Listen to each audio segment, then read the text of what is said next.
Welcome to Our Girl Relationships.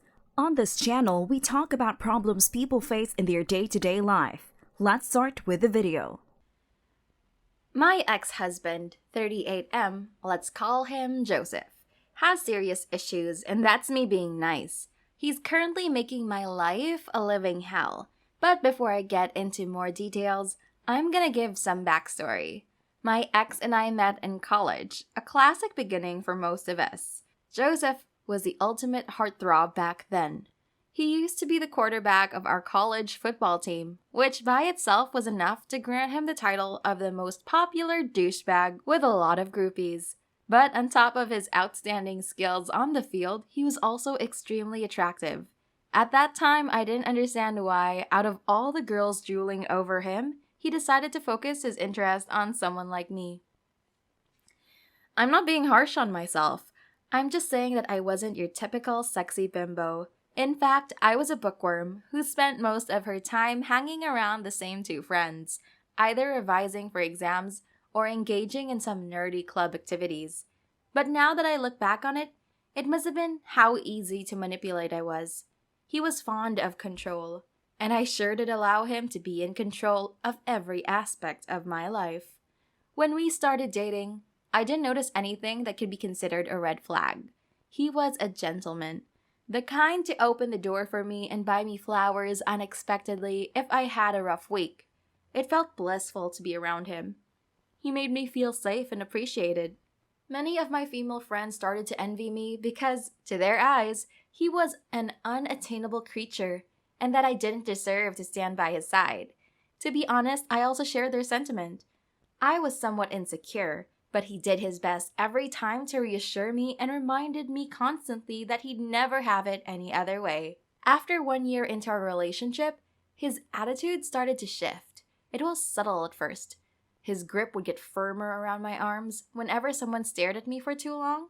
His remarks regarding my outfits, which always seemed too showy or vulgar, started to multiply, like that one time he forced me to change my whole outfit minutes before my birthday party. How he'd begin petty arguments each time I took too long to answer his calls.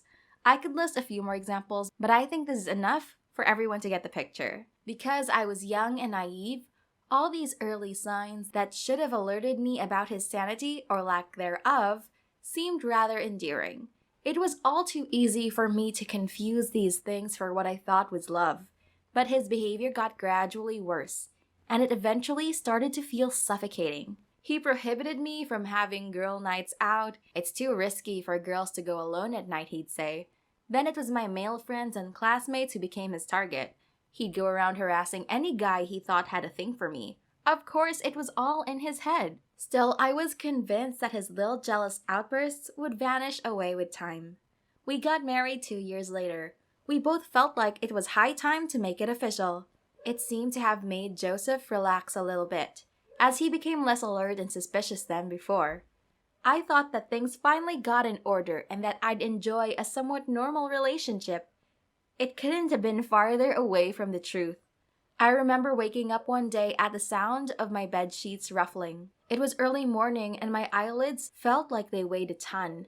As I was struggling to focus my blurry vision towards what was making the sound, I saw my husband sitting on the bed across from me, my phone in hand, as he was skipping furiously through my notifications. At first, I didn't want to alert him of my awakening. I stilled in my spot and kept on observing him behind hooded lids. I couldn't clearly distinguish what he was doing from where I was lying in the bed, but the way he held my phone still allowed me to see the chat box that appears when you block someone from social media. That's when I decided to startle him by moving a little and pretending that I was just about to wake up. He quickly put back my phone on my nightstand and walked towards the kitchen, where he later started having breakfast. Once he left the room, I grabbed my phone and immediately went to check my blocked list, only to discover that he blocked most, if not the entirety of the guys I had on social media. It's when I concluded that our relationship would never be normal. Soon enough, I started to feel like someone was following me around. I can't get over this feeling, whether I got out of work or just ran errands around. I felt observed all the time, and it sent chills down my spine. One time I had this coworker accompany me to get coffee during lunch break. He was new, so I agreed to show him around a little. Nothing extravagant happened. We just grabbed coffee and drank it on our way back. But when I got home later that day, I could sense something was off. My husband was sitting on the couch, arms crossed and eyebrows tightly knitted together. He definitely seemed pissed, so much that he didn't even bother greeting me when I got in. I walked up to my husband and then sat next to him on the couch to get a better look at this grumpy expression. I didn't want to upset him further, so I gave him a questioning look instead of talking. He turned in my direction and stared daggers at me. I was about to ask him what was wrong, but he spoke before I could even form a sentence. He then said bluntly, "So you're cheating on me?" My eyes widened in shock at his question. Why would he even think something like that? I asked myself. No, of course not. Why would you even assume that? I replied, visibly confused. He then proceeded to say that he knew everything I did during and after work, that I could hide nothing from him. It didn't make sense at first, but after insisting on an explanation, he admitted to something terrible. Turns out, my husband paid the security guard that worked for our firm to tell him about my whereabouts. And naturally, when he informed him that I had coffee with a coworker, his twisted mind told him that it was more than just coffee. At that moment, I was so busy trying to convince him that I didn't do anything wrong that I didn't realize the situation's absurdity. I knew I had to put an end to our marriage when I caught him beating my cousin, who he suspected was keeping pictures of me without my consent. My cousin is a professional photographer, and I'd often ask him to take candid photos of me when we met or during special occasions. I was baffled, and my relationship with my cousin definitely took a blow after this. Not only this one, because I soon found out that I got isolated from all of my friends and close relatives. He made sure I had no one but him in my life. It didn't take much time to present my husband with the divorce papers, and with no surprise, he firmly rejected the idea of getting a divorce. I told him he had no choice, that he'd better agree unless he wanted things to get messy.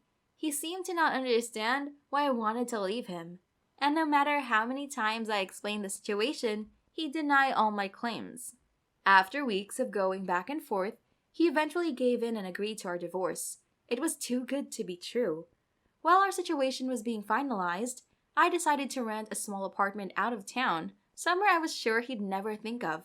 I wanted to regain some of my lost freedom, and most importantly, I didn't want him around me anymore. As I was peacefully doing laundry at my balcony, I saw my ex-husband standing down my building, all smiles and my favorite flowers in hand. I was stunned and I didn't know how to react, so I ended up letting him in.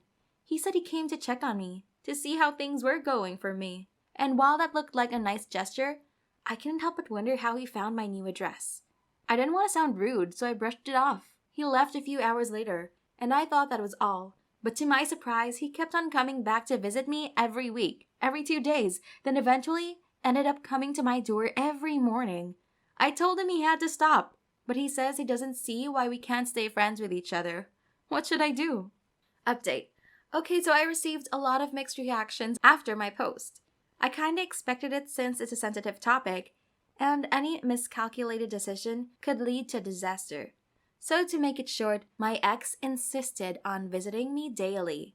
He said he didn't see anything wrong with it. He refused to stop, even after I told him it made me uncomfortable.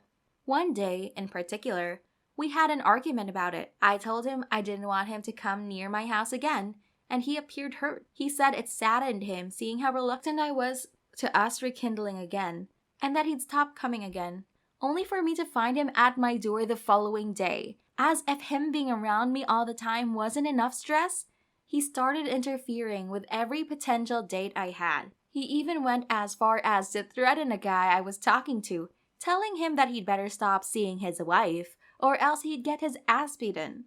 I was so done with his BS, and I also felt terrified of what he was capable of doing, so I ended up filing a restraining order against him. He was furious when he found out, and I'm not exactly sure that this will be enough to scare him away, but it will have to do for the time being. Here's the next story. So, I, 25F, have been friends with this girl, Mary, 27F, for about 5 years. Ever since I met her, she have had this thing going on with a guy around 40M, who used to be your boss. She quit because the wife would constantly come to the office and she said it was weird. Whatever. She was in love with this guy and was actually loyal to him, while he was married to his high school sweetheart. The wife knows as well. Well, it's been 5 years of friendship and her and this guy keep on and off. When she leaves him, then he starts to stalk her, literally showing up at places he knows she's at. He's an effing psycho, and she somehow is okay with that despite what everyone tells her. I know what everyone will say. I can't stress enough how many times I said how wrong that was, but she's old enough and eventually you get tired of trying to help someone who doesn't want to be helped. Back to the topic. Every time she leaves him, she starts seeing someone and she complains that they're all the same. No one takes her for real. The main problem is that she met this guy a year ago. They were texting all the time. He was working in another country. He came to visit, slept with her, and eventually ghosted her. She asked for my opinion, and I told her that even though I do believe the guy is an asshole for not being honest of his intentions, maybe the reason why guys don't take her for real is because she always tells them about her ex, and it just happens that this ex is a married man. No one will want to date a woman who was in a serious relationship with a freaking married man. She said she appreciates my honesty and left.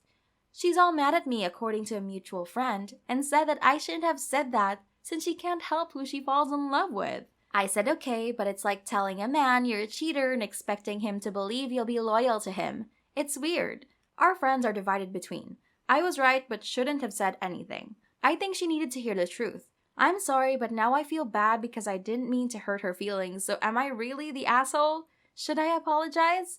Edit. I will also add that she tells the guys about him to give them a heads up in case he shows up at a place they're together. She doesn't establish any boundaries with him. Not the asshole. You didn't really tell her that dating the married man is why she's single. You pointed out that she's essentially waving a giant red flag around to new potential suitors by discussing her on and off relationship with a married man. And you most likely aren't wrong. That would be a red flag for most people. Your friend is an adult and free to make her own decisions. But if she's asking you for advice and using you for a sounding board, then she should be prepared for your honest feedback. Not the asshole because you're right. No guy with actual brains would want to mentions this ex, which is an obvious no-no with new relationships. And expecting them to just be okay with her hooking up with another guy is not cool. If she wants that, then she shouldn't be considering serious relationships. Not the asshole. You weren't just honest. If someone told me he dated married women and said married women might show up and be crazy, I'd be out. Even just dating married people alone is a red flag. It shows you don't value commitments and can't be taken seriously. She needs to know her poor judgments are what's keeping her single. Also, her weirdo married lover could someday actually kill or hurt her, and that's definitely something she should be aware of. Next story. I, 22F, my friend G, 22F, her boyfriend J, 21M, and my other friend Q, 22M, all plan on renting a house together by the end of this year. Here is some background information. I am finishing my college career this semester and have the opportunity to get a job right after where I will be making a starting salary of about 45 to 50K per year. I also have a good credit score and enough money put away for a deposit on the house. On the second hand, my friend G has a part-time job and is going to college. Her boyfriend J works 2 jobs, and my friend Q has a part-time job and is going to college. Logically, I will be the person who is eligible to get my name on the house when it's time to start looking. Recently, the 4 of us have been chatting about the finances of utilities, insurance, Wi-Fi, etc. Somehow the topic shifted over to who would get what room. We have not looked at houses yet, but it was just something G thought we should talk about. She explained how she would want the master bedroom for her and J, since there would be 2 of them in one room. I explained that we could talk about it when we started looking at the houses and the floor plans because we were still unsure if this was going to happen anyways, and we were still in the talking stages, and also because I wanted the master bedroom.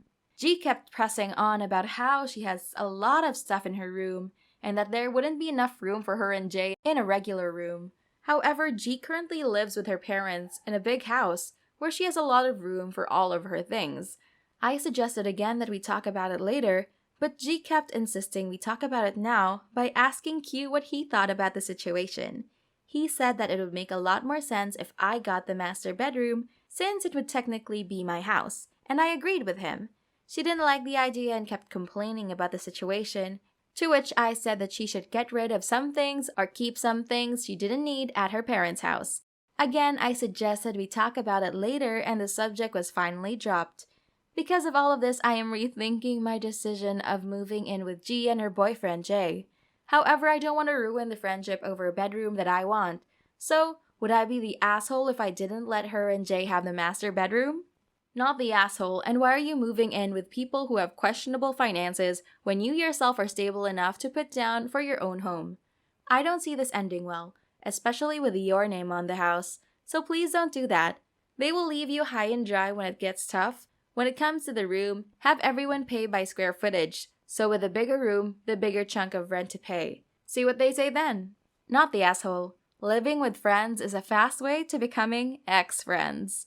Particularly living with a couple, it rarely works out.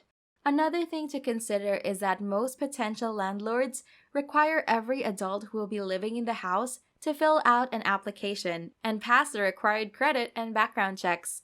If you rent a house in only your name and move 3 people in without the landlord knowing about it, you'll be violating your lease and could face being evicted.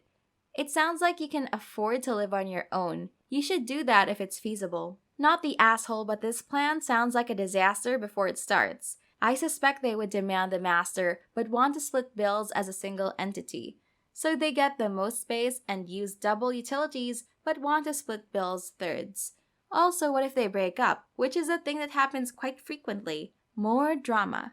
Look for your own place or only have one roommate. Reddit is littered with stories about friendships ruined by sharing living spaces.